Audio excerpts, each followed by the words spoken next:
Hey everybody, it's Emily, the Crazy Worm Lady. I'm here today with the VermiBag Max for an update. This is the VermiBag that I am running like a trash can, just throwing everything in unprocessed and trying to see how the worms handle it as opposed to when you chop your food or shred your cardboard. So I have been feeding this bin. I have not posted an update in a little while, but I have fed it. I have poked in periodically. Everything was doing well. But I wanted to hop in today, see if they need another feeding and possibly add some more bedding. I'm going to show you a little picture up here in the corner of the food that I put in here just last week.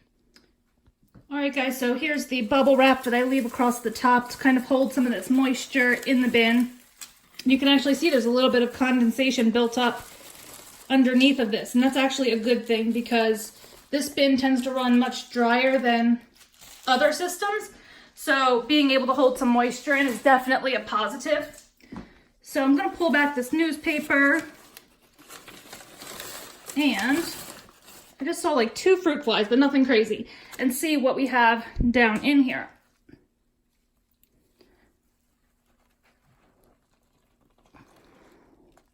So there's some food that they have not really moved into a lot, although there are some in here, which is good. I find that when I skip feedings, they actually slow down a little bit. So sometimes feeding a little bit more aggressively than I think is actually a good thing, because it keeps them working fast and keeps them active. But like some of these pieces over here are not touched all that much, but there is a little group over here by these banana peels, it looks like.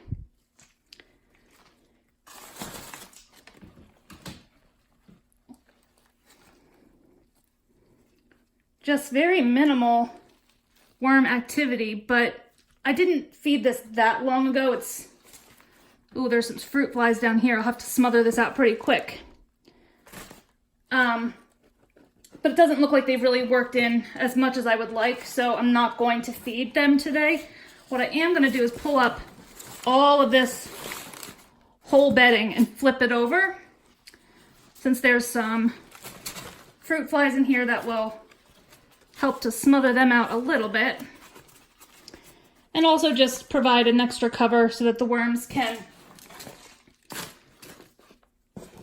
have all that moisture held in where they want it. And I'm going to lay some additional dry bedding across the top. The bedding that's in here is damp, but it does not feel too wet or too dry in here. But I think adding a little bit of additional dry bedding over the top wouldn't be harmful at all. It'll help them spend a little bit more time working into that feeding that we have in there now. And hopefully then next week when we come back, they will have worked through more of it and we'll be able to give another feeding. But I was hoping more of that food would be worked into. My one theory is that our air conditioning is broken right now, so it's much warmer in the house than my worms are used to. So I don't know if that's playing a role at all. That could also be playing a role with the fruit flies hatching in higher numbers than is normal. I really don't see them much anymore, but I am seeing them today. So let me pop some more dry bedding in here, and then we will call it a day, come back next week, and hopefully be ready to get this thing back up and running. Okay, so with going with our theme, I'm not shredding or anything. What's going in here? Nice things that with this system, it also zippers shut, so the flies can't really get out anyway. But I still want to add some extra living space in here. Use paper towels, paper towel rolls, things like that, toilet paper rolls, and we will leave this for another week. So let me know what you think. Drop those comments below. Like this video. Subscribe if you'd like some more content from me. Hit that bell for notifications. And I'll be back with you guys real soon for an update. Hope you have a great day.